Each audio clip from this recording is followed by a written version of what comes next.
Hello everybody, welcome back for another video. Hope you're all having a great day and now you're all doing well. First up, Tom Lee has something to say about what's going on with the current prices of the market. He says he understands that this may be a challenging time for a lot of people who are dealing with cryptocurrencies or who are new to cryptocurrencies or who have never really been into stocks before.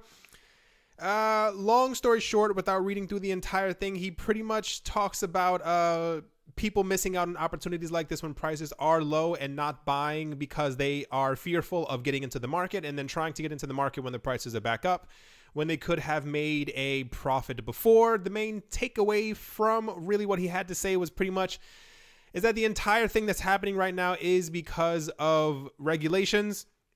He says he believes that everything will eventually go back up. I feel this way as well. But it's because of this regulatory cloud hanging over our head that has a lot of people pretty much sitting on the sidelines because everyone is just looking for clarification as to exactly what is going on. There are a lot of people who have been on or who have been like major supporters of cryptocurrencies and stuff like that. They are coming forward almost daily now to try and talk about what exactly is going on in the market.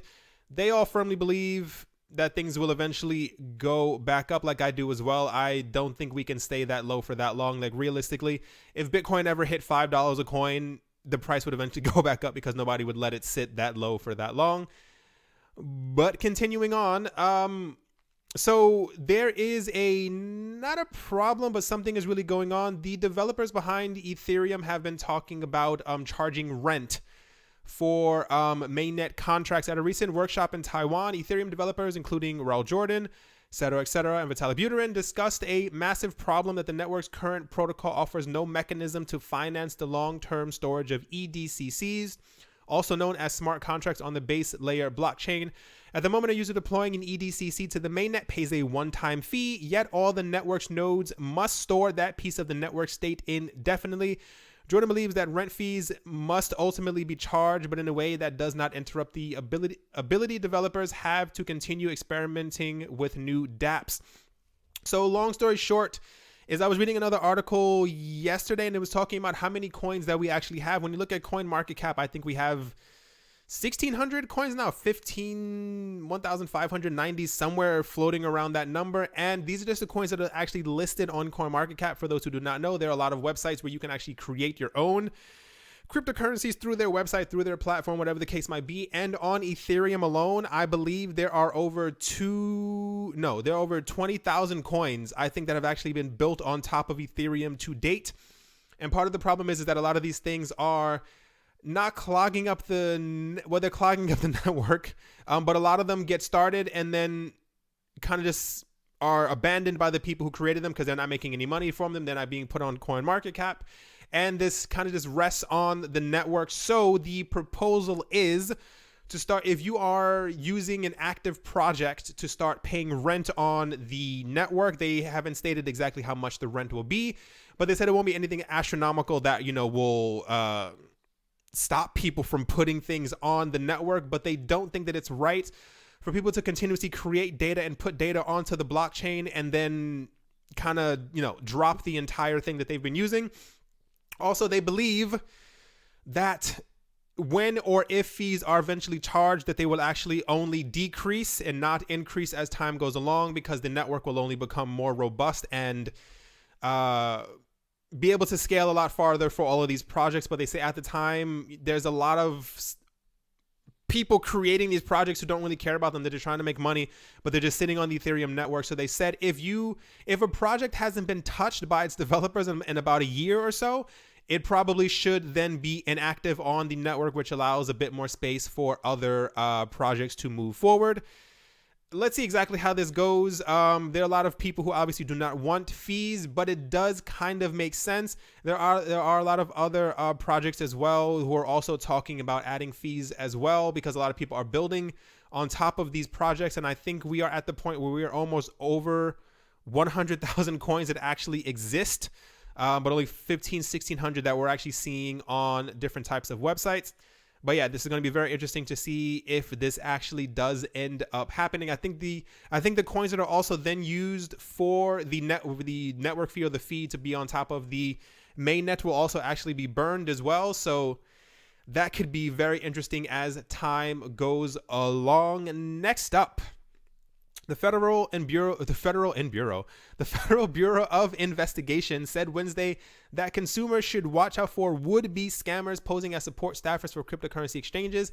The agency's Internet Crime Compliance Center, IC3, sounded the alarm about tech support scams in a recent notice, stating that it constitutes a problematic and widespread scam. In 2017, the center said consumers submitted roughly 11,000 complaints and claimed losses in excess of $11 million connected to tech support fraud. Apparently, the scam plays out like this. Fake support numbers are posted online, which are then found by victims who are looking for information. During the course of conversation, the scammer directs the victim to send their cryptocurrency to a temporary wallet while the issues are addressed, but in these instances, the funds are never returned. I hope that everyone out there is smart enough to know never to do this. If you are on a phone call with someone, don't send them your ID number. Don't give them your banking information.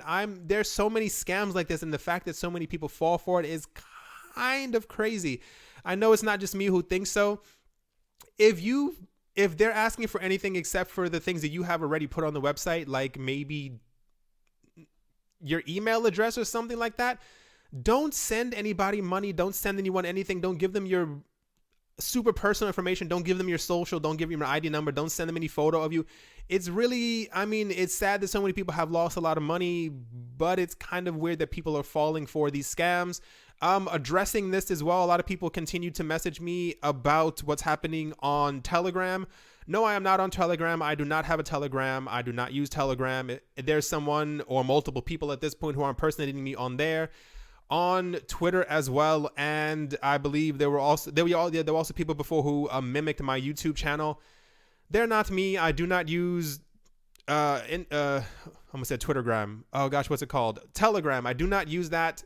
Don't fall for anything. If someone's asking you to please send me money, that's not a thing. You're not going to get your money back. It's kind of crazy. Last up, OKEx, the exchange, has noted that they plan to shut down its Bitcoin Cash market as they say the floundering cryptocurrency struggles to keep up with Bitcoin SegWit. What's pretty much happening is that Bitcoin Cash is having a major liquidity problem, and OKEx is pretty much shutting down the Bitcoin Cash market. So you will still be able to trade Bitcoin Cash as as Bitcoin as the main market, or Ethereum as the main market, or the US dollar as maybe this is Tether as the main market. But the Bitcoin Cash market itself will definitely not be used anymore on OKEx. This has been an issue for a little bit now. So the main purpose of Bitcoin Cash was to get around Bitcoin's high fees and to get around Bitcoin struggling everything that it was having before. But because of SegWit and because of Lightning starting to be activated on the network, it seems that Bitcoin Cash or the thing that made it special before has, kind of slowed it down, if you will. There are a lot of other exchanges who have also noted that they're also dropping a lot of coins. And I think Bitcoin Cash has been one of them where they've been dropping the pairings as well. I assume this will only continue as time goes along because of SegWit and because of Lightning on the main Bitcoin network. But yeah, this is the news from OKEx today. Relatively light news day. I mean, some really rent and the FBI telling people about being scammed, but relatively light news day. If you will, the markets are still down a tiny bit. You can tell that they're trying to recover. There was news earlier that I think Bitcoin hit 6,800 or 400 or something like that, and people were talking about the death cross again. It's currently up around 7,000, and I think they keep saying now that 8,000 is what it needs to pass in order to show healthy gains. Who knows when we'll get there, at what time, what date. But I'm having trouble ending this video. Hope you all have a great day. Hope you all have a great afternoon wherever you are, wherever you might be. Hope you have a great weekend. Hope you guys enjoy the holidays if you have off. And thank you for watching, and I will talk to you all soon. See you.